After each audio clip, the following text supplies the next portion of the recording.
ಒಬ್ಬ ಕೈದಿಗೆ ಅಂದರೆ ದರ್ಶನ್ ಅನ್ನೋದಕ್ಕಿಂತ ಒಬ್ಬ ಕೈದಿಗೆ ಸಿಗುವಂತಹ ಸೌಲಭ್ಯಗಳು ಎಷ್ಟು ದಾರಿ ತಪ್ಪಿಸುತ್ತೆ ಸಾಮಾನ್ಯ ಜನರನ್ನಿರಬಹುದು? ಕ್ರೈಮ್ ಮಾಡಿ ಯಾರಿಗೆ ಬೇಕಾದರೂ ನಾವು ದುಡ್ಡಿದ್ರೆ ಫೆಸಿಲಿಟಿ ತೊಗೋಬೇಕು ಅನ್ಸುತ್ತಾ?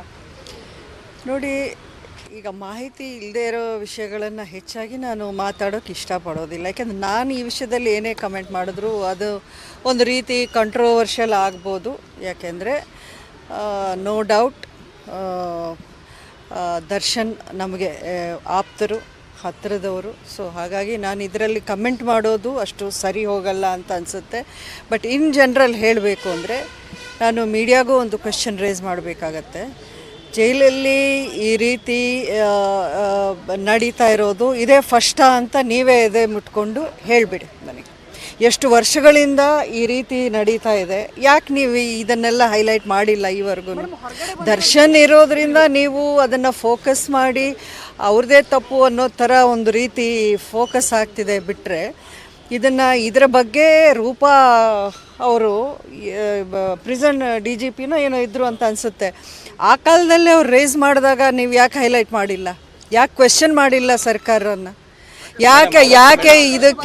ಯಾಕೆ ಇದಕ್ಕೊಂದು ಸೊಲ್ಯೂಷನ್ ಬೇಕೇ ಬೇಕು ಅಂತ ನಿಮ್ಗೆ ಅನಿಸ್ಲಿಲ್ಲ? ಇಲ್ಲ, ಇಷ್ಟು ಹೈಲೈಟ್ ಆಗೂ ಇಲ್ಲ. ಯಾರು ಇದ್ರ ಬಗ್ಗೆ ಆಮೇಲೂ ತಲೆ ಕೆಡಿಸ್ಕೊಂಡಿಲ್ಲ. ಇನ್ಫ್ಯಾಕ್ಟ್ ಅವ್ರಿಗೇನೆ ಟ್ರಾನ್ಸ್ಫರು ಏನೋ ಮಾಡಿದ್ರು ಆ ಕಾಲದಲ್ಲಿ. ಸೊ ಹಾಗಾಗಿ ಇದು ಮೇಡಮ್, ಈಗ ಒಂದು ವ್ಯವಸ್ಥೆನ ಸರಿಪಡಿಸುವಂಥ ನಿಟ್ಟಿನಲ್ಲಿ ರಾಜಕಾರಣಿಗಳ ಒಂದು ಬೆಂಬಲ ಮತ್ತು ಅವ್ರಿಗಿರ್ತಕ್ಕಂಥ ಅಧಿಕಾರದ ವ್ಯವಸ್ಥೆ ಕೂಡ ಪ್ರಮುಖ ಆಗುತ್ತೆ. ಸೊ ಹಾಗಾದ್ರೆ ಇದರಲ್ಲಿ ಈಗ ದರ್ಶನ್ ಅವರಿಗೆ ಸಿಗ್ತಾ ಇರ್ತಂತ ಸಾರಿ, ಇದು ರಾಜಕಾರಣಿಗಳದು ಮಾತ್ರ ಅಲ್ಲ. ಜೈಲಲ್ಲಿ ನಮ್ಮ ಇದರ ಪ್ರಕಾರ ಎಲ್ಲರೂ ಹೇಳೋದೇನು ಅಂತಂದರೆ, ಯಾರೇ ಇರಲಿ, ಯಾರೇ ಪ್ರಿಸ್ನರ್ ಇರಲಿ, ಒಂದು ಸ್ವಲ್ಪ ಹಣ ಖರ್ಚು ಮಾಡಿದ್ರೆ ಅವ್ರಿಗೆ ಎಲ್ಲ ಸಿಗತ್ತೆ ಅನ್ನೋದು ಜೈಲಲ್ಲಿ ರೂಪಾ ಅವರ ಒಂದು ಹೇಳಿಕೆಯಲ್ಲೇ ನಾವು ಕೇಳಿದ್ವಿ. ಬಟ್ ಇನ್ನೊಂದು ರೀತಿಯಲ್ಲಿ ಹೇಳಬೇಕು ಅಂದರೆ ಇದು ಬರೀ ಬೆಂಗಳೂರು ಪರಪ್ಪನ ಅಗ್ರಹಾರ ಜೈಲಲ್ಲಿ ನಡೆಯೋದು ಅಂತ ನನಗೆ ಅನಿಸ್ತಾ ಇಲ್ಲ. ಇದು ಪ್ರತಿ ಒಂದು ಕಡೆ ನಡೀತಾ ಇರೋ ವಿಷಯ. ನೀವು ಪ್ರತಿಯೊಂದು ಜೈಲಿಗೆ ಹೋಗಿ ನೀವು ಈ ಥರ ಹೈಲೈಟ್ ಮಾಡಿ ಆವಾಗ ನಾನು ಒಪ್ಕೊತೀನಿ. ಬರೀ ಕರ್ನಾಟಕದಲ್ಲೆಲ್ಲ, ಇಂಡಿಯಾದಲ್ಲಿ ಅಥವಾ ಪ್ರಪಂಚದಲ್ಲಿ ನೀವು ಅಮೆರಿಕಾಗೆ ಹೋಗಿ ಅಲ್ಲೂ ನಿಮಗೆ ಫೋನ್ಗಳು, ಡ್ರಗ್ಸು, ಸಿಗರೇಟ್ಸು ಎಲ್ಲನೂ ಸಿಗೋವಂಥ ವ್ಯವಸ್ಥೆ ಒಂದು ಸಿಸ್ಟಮ್ಯಾಟಿಕ್ ಆಗಿ ಪ್ರತಿಯೊಂದು ಜೈಲಲ್ಲಿ ನಡೀತಾ ಇದೆ. ಇದು ಕರಪ್ಷನ್, ಅಫ್ಕೋರ್ಸ್. ಇದು ಸರಿ ಅಂತ ಹೇಳೋಕ್ಕೆ ಚಾನ್ಸೇ ಇಲ್ಲ. ಇದು ಕಾನೂನಿಗೆ ಇದು ವಿರುದ್ಧವಾದದ್ದು. ಬಟ್ ಆದ್ರೂ ಇವಾಗ ನಾನು ಹೇಳ್ತಾ ಇರೋದು, ಜಸ್ಟ್ ನೀವು ಒಮ್ಮೆ ಯೋಚನೆ ಮಾಡಿ, ಇದು ಸಿಸ್ಟಮಲ್ಲಿರೋ ಕರಪ್ಷನ್. ನೀವು ಒಬ್ಬ ವ್ಯಕ್ತಿನ ಯಾಕೆ ಪಾಯಿಂಟ್ ಔಟ್ ಮಾತ್ರ ಮಾಡ್ತಾ ಇದ್ದೀರಾ? ಮೇಡಮ್, ಈಗ ದರ್ಶನ್ ಅವರು ಒಳಗಡೆ ಹೋದ ನಂತರ ದರ್ಶನ್ ಅವರಿಗೆ ಒಳಗಡೆ ಹೋದ ನಂತರ ಪಶ್ಚಾತ್ತಾಪ ಕಡಿ ಪರಿವರ್ತನೆ ಆಗಿ ಬರುವಂತ ಸಾಧ್ಯತೆಗಳಿತ್ತು ಅಂತ ಸ್ವಲ್ಪ ನೀವು ಅದಲ್ಲ ಕಾಮನ್ ಸೆನ್ಸ್ ಇಟ್ಕೊಂಡು ಮಾತಾಡೋಣ. ಜೈಲಲ್ಲಿ ಯಾರಪ್ಪ ಇರ್ತಾರೆ?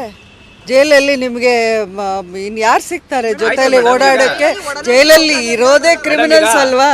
ಜೈಲಲ್ಲಿ ಅವರ ಆರೋಪಿ ಸ್ಥಾನದಲ್ಲಿ ಇರೋರು ಅವರು ಖಂಡಿತ ಇನ್ನೂ ಅವ್ರನ್ನ ಕನ್ವಿಕ್ಷನ್ ಆಗಿರಲಿಲ್ಲ. ಜೈಲಲ್ಲಿ ನಿಮಗೆ ಉಳಿದವರನ್ನ ನೀವು ನೋಡಿಕೊಂಡ್ರೆ ನೀವು ದರ್ಶನ ಮಾತ್ರ ಪಿನ್ ಪಾಯಿಂಟ್ ಮಾಡಿ ನೋಡ್ತಾ ಇದ್ದೀರ. ಒಂದು ಸೈಡಲ್ಲೂ ಫೋಕಸ್ ಮಾಡಿ, ನಿಮ್ಗೆ ಗೊತ್ತಾಗುತ್ತೆ ಅಲ್ಲಿ ಯಾರಿದ್ದಾರೆ, ಏನೇನು ನಡೀತಾ ಇದೆ. ಎಲ್ಲರೂ ಕೂಡ ಇರ್ತಾರೆ ಜೈಲಲ್ಲಿ ಹೋಗುವಂಥವ್ರು, ಅಪರಾಧಿಗಳು ಇರ್ತಾರೆ, ಒಂದಷ್ಟು ಜನ ಆರೋಪಿಗಳು ಇರ್ತಾರೆ. ಆದರೆ ಜೈಲಲ್ಲೇ ಆದಂತಹ ಒಂದಷ್ಟು ರೂಲ್ಸ್ಗಳಿರುತ್ತೆ. ಈ ರೀತಿಯಾಗಿ ಫ್ರೀ ಆಗಿ ಖಂಡಿತ ರೂಲ್ಸ್ನ ರೆಸಾರ್ಟ್ ಅಲ್ಲಿ ಕೂತು ನಾವು ಪಾರ್ಟಿ ಮಾಡೋ ತರ ಮಾಡಿದ್ರೆ ಅದನ್ನ ತಪ್ಪು ರೈಟ್ ಅಂತ ಯಾರು ಹೇಳೋಕ್ಕಾಗಲ್ಲ. ಖಂಡಿತ ಅದು ತಪ್ಪೆ. ಆ ತಪ್ಪಿಗೇನೆ ಅವ್ರಿಗೆ ಈಗ ಒಂದು 8-9 ಜನಕ್ಕೆ ಸಸ್ಪೆಂಡ್ ಮಾಡಿದ್ದು ಆಯಿತು. ಖಂಡಿತ ಅದನ್ನ ಆ್ಯಕ್ಷನ್ ತಗೊಳ್ಳೇಬೇಕಾಗಿದೆ, ತಗೋತಾರೆ. ಬಳ್ಳಾರಿ ಜೈಲಿಗೆ ಶಿಫ್ಟ್ ಮಾಡುವಂತ ಸಾಧ್ಯತೆಗಳು ನನಗೆ ಇದ್ರ ಬಗ್ಗೆ ಗೊತ್ತಿಲ್ಲ, ನಿಜಕ್ಕೂ ಗೊತ್ತಿಲ್ಲ. ತೆರಳಕ್ಕೆ ಏನಾದ್ರು ಪ್ಲಾನ್ ಆಗಿತ್ತಾ? ತೆರಳುವಂತ ಸಾಧ್ಯತೆಗಳಿದೆಯಾ, ಹೇಗೆ?